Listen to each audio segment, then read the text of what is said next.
एक 80 साल का बुजुर्ग जिन्होंने अपनी आधी जिंदगी यूके में काम करते हुए बिताई, इंडिया वापस आए, हर साल अपना टैक्स ईमानदारी से भरते थे, लेकिन एक दिन उन्हें मिला ब्लैक मनी एक्ट का पेनल्टी नोटिस।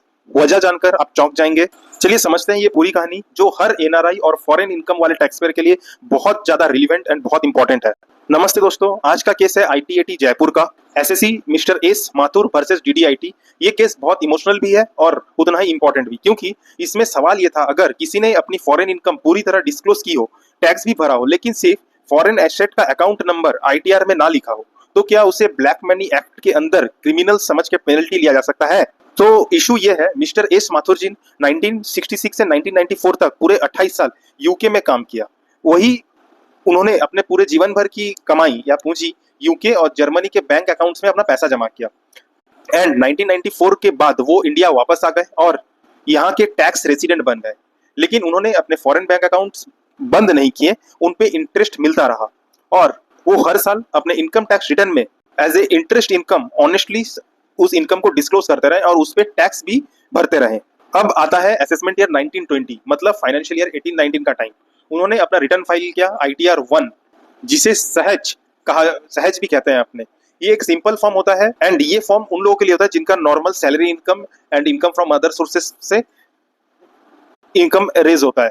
इसमें कोई बिजनेस या प्रोफेशन का इनकम डिक्लेयर नहीं कर सकते हैं। अब ट्विस्ट आता है कि आईटीआर फॉर्म में उस वक्त असेसमेंट ईयर 1920 के टाइम पे ये ऐसा कहीं प्रिस्क्राइब नहीं था कि जिनका फॉरेन में बैंक अकाउंट या एसेट है वो कैसे डिस्क्लोज करेंगे, या फिर ऐसे समझिए कि आईटीआर 1 में ऐसा कोई कॉलम नहीं था ये डिस्क्लोज करने का। तो माथुर जी ने जो इस टैक्स टेक्निकलिटीज के इतने वाकिफ नहीं थे, तो इसी वजह से फॉरेन बैंक अकाउंट से उनको जो इंटरेस्ट आता था वो तो उन्होंने डिस्क्लोज किया, लेकिन वो फॉरेन बैंक अकाउंट जो एक मेंटेन रख रहे हैं, जो डिस्क्लोज करना रहता है, अब जैसे आप जानते हो शेड्यूल एफए आ चुका है, लेकिन असेसमेंट ईयर 1920 के टाइम पे शेड्यूल एफए नहीं था। तो आईटीआर 1 में फॉरेन बैंक अकाउंट डिस्क्लोज करने का कोई स्पेस ही नहीं था, समझ रहे ना। अब एओ ने section 6 of black money act के अंदर रेफरेंस देकर नोटिस इशू किया एंड सेक्शन 43 के अंदर उन पे पेनल्टी अट्रैक्ट कर दिया। अब सोचिए, एक 80 साल के इंसान पर जिसको पता नहीं है टैक्स का टेक्निकलिटीज क्या होता है, उनको अगर डायरेक्ट ब्लैक मनी एक्ट के अंदर अगर पेनल्टी का नोटिस आ जाए, क्या ये फेयर है? आप जान के चौंक जाएंगे। सीआईटी अपील्स ने भी ये पेनल्टी कंफर्म कर दी थी। ये केस पहुंचा आईटीएटी जयपुर के पास। तो एसएससी के वकील ने ट्रिब्यूनल के सामने एक बहुत सिंपल पावरफुल पॉइंट रखा। उन्होंने ट्रिब्यूनल के सामने रखा असेसमेंट ईयर 25-26 का आईटीआर 1, जिसमें अब क्लियरली लिखा हुआ है कि ये फॉर्म उन लोगों के लिए नहीं है जिसके पास फॉरेन एसेट या फॉरेन एंटिटी में फाइनेंशियल इंटरेस्ट का कुछ भी है। तो लेकिन ये केस कब का था? असेसमेंट ईयर 1920 का। 1920 के फॉर्म में ऐसा कुछ भी मेंशन ही नहीं था। ट्रिब्यूनल ने बहुत ही समझदारी से इस केस को देखा।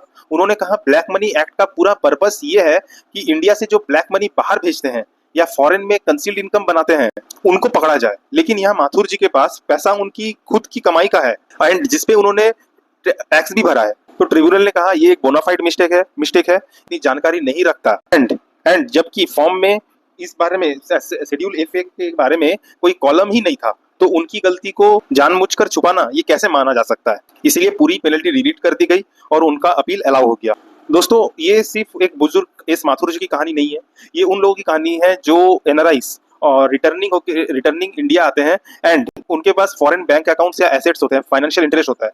तो बहुत सारे लोग जो विदेश में काम कर चुके हैं उनके पास भी अभी भी फॉरेन अकाउंट्स हैं और उन्हें पता ही नहीं है कि इसे कैसे डिस्क्लोज किया जाता है इन आईटीआर। सो फ्रेंड्स, अगर आपके पास या आपके किसी अपने के पास फॉरेन बैंक अकाउंट है, उसे ये वीडियो जरूर भेजिए और चैनल को सब्सक्राइब कीजिए, बेल आइकन को हिट कीजिए। थैंक यू फ्रेंड्स, जय हिंद, जय भारत।